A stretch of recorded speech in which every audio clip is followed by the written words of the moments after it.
Hello everyone, steno with Arihant पर आपका स्वागत है।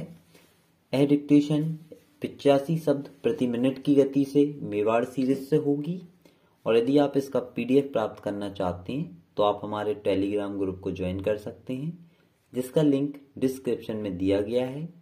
इसके अलावा जो भी इंफॉर्मेशन हम आपको देना चाहते हैं सर्वप्रथम वह हमारे ग्रुप में ही प्रोवाइड की जाती है, तो आप हमारे ग्रुप को ज्वाइन जरूर करें और वीडियो को ज़्यादा से ज़्यादा शेयर करें, चैनल को सब्सक्राइब करें, नोटिफिकेशन की घंटी ऑन करें ताकि आपके पास सबसे पहले इंफॉर्मेशन पहुंच सके। चलिए तो डिक्टेशन प्रारंभ करते हैं। डिक्टेशन 5 सेकंड बाद। महोदय, मैं समझता हूं कि हमारे देश में नारी को मानव समाज की अस्मिता माना जाता रहा है। एक दृष्टिकोण यह भी है कि देश और समाज का अस्तित्व उस पर टिका हुआ है।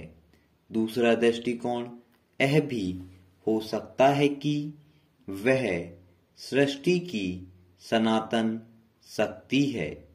सामाजिक स्तर पर मानव समाज के सर्वांगीण विकास में नारी का योगदान किसी भी दृष्टि से कम नहीं रहा है। स्वाभाविक रूप से घर, परिवार, समाज और राष्ट्र की समग्र चेतना एवं स्वरूप को प्रभावित करने वाली नारी की भूमिका का आभास सामाजिक स्थान, समाज और राष्ट्र निर्माण में नारी की सत्ता अखरती रही है। इसके मूल में पुरुष का स्वयं को सृष्टि का कारण मानना हो सकता है। इसलिए वह नारी को हर क्षेत्र में अपने समान मानने से इनकार करते हुए गंभीर न्यायपूर्ण दृष्टि को नजरअंदाज करता रहा है। नारी की स्वतंत्रता और सभ्यता के विकास में बड़ा प्रत्यक्ष संबंध है। अगर मानव सभ्यता के विकास के बारे में एक नजर डालें तो पाएंगे कि सृष्टि के प्रारंभ में मानव जंगलों में रहता था। न उनके पास घर था और न ही परिवार के नाम पर कोई व्यवस्था। इसके अतिरिक्त कपड़े भी नहीं हुआ करते थे।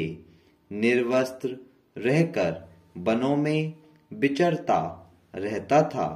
केवल उदर पोषण के लिए शिकार किया करता था। धीरे धीरे मानव कबीलों में रहने लगा। यहाँ यह उल्लेख करना अनुचित न होगा कि इसी दौरान नारी पर बंधन लगना आरंभ हो गया। दूसरी बात यह कि नारी के प्रति भेदभाव बरतना शुरू हो गया। मेरे ख्याल से यह मुक्त नारी पर अंकुश लगाना ही था। कबीले का मुखिया स्त्री पुरुष संबंध के निर्धारित करने लगा। यही कालावधि थी जिसमें कबीले का पुरुष हर किसी महिला से संबंध बनाने के लिए आजाद न था, लेकिन कबीले की महिला को इस बात की स्वतंत्रता नहीं रही कि वह किसी पुरुष से संबंध स्थापित कर सके। इस तरह धीरे धीरे परिवार व्यवस्था का उदय हुआ। मनुष्य ने इस विकास के दौरान अपना काफी विकास कर लिया था। इसी दौरान जहां बड़े बड़े राज्य हो गए, दूसरी ओर वहीं युद्ध होने लगे। इस उदय के चलते महिलाओं पर प्रतिबंध लगा दिए गए।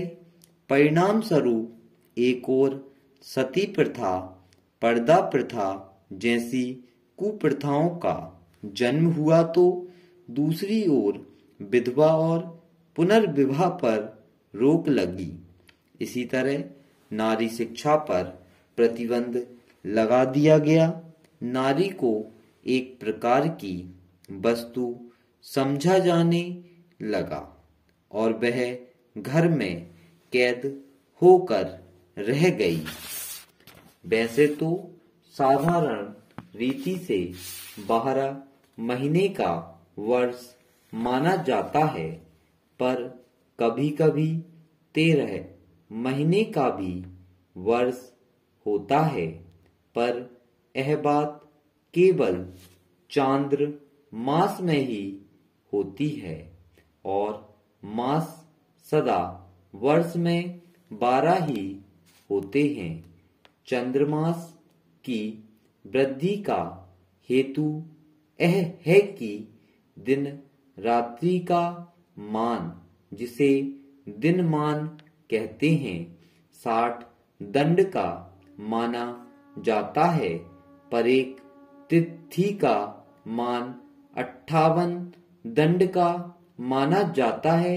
इसलिए 30 दिन में 31 तिथियां पड़ती हैं।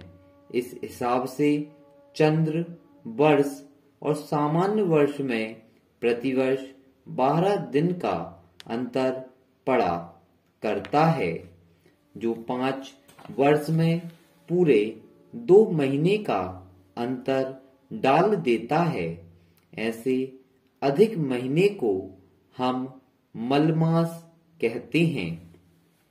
वह चांद्र मास जिसमें सूर्य की संक्रांति पड़ती है शुद्ध मास कहलाता है, पर संक्रांति वर्जित मास 3 प्रकार के माने गए हैं। यह मलमास प्राह फागुन से अगहन तक 10 ही महीनों में पड़ता है। साधारणतः 30 दिन का होता है, पर कोई कोई महीने इससे अधिक और न्यून भी होते हैं। आजकल भारतवर्ष में कई प्रकार के महीने प्रचलित हैं, जिसमें देसी, अरबी और अंग्रेजी प्रमुख है। देसी या हिंदी महीने 4 प्रकार के होते हैं: सौर माह, चंद्रमास और सावन मास। अरबी महीना एक प्रकार का चंद्र मास है, जो शुक्ल द्वितीया से प्रारंभ होता है।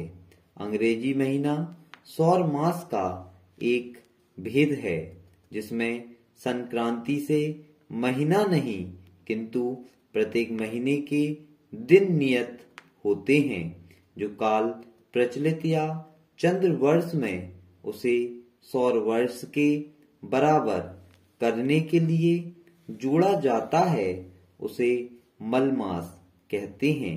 देसी वर्षों में प्रति तीसरे वर्ष मलमास होता है और उस समय वर्ष में 12 महीने न होकर 13 महीने होते हैं।